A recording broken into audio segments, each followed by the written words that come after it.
Pakistan rangers के खुफिया मालूमात पर कार्रवाई। हब रिवर रोड से 4 मुलजिमान गिरफ्तार। बस के खुफिया खानों से नॉन कस्टम सिगरेट के हजारों पैकेट्स बरामद किए गए हैं। मजीद तफसीलात जानते नुमाइंदा 5 न्यूज शहरियार शौकत से। जी शहरियार, क्या तफसीलात हैं?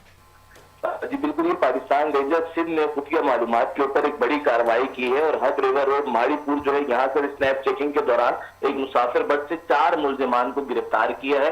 न सिर्फ ये 4 मुलजिमान गिरफ्तार हुए हैं बल्कि इस मुसाफिर बस के खुफिया खानों से 47,680 पैकेट जो है वो नॉन कस्टम सिगरेट के वो भी बरामद किए गए हैं।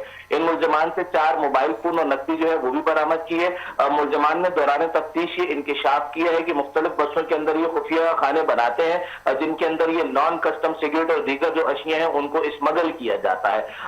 रेंजर्स ने इन तमाम मुलजिमान को जो भी सामान इनसे बरामद हुआ है उस समेत इनको पुलिस के हवाले कर दिया है। पुलिस इसके खिलाफ मजीद कार्रवाई कर रही है। जी तफसीलात के लिए शुक्रिया शहरियार।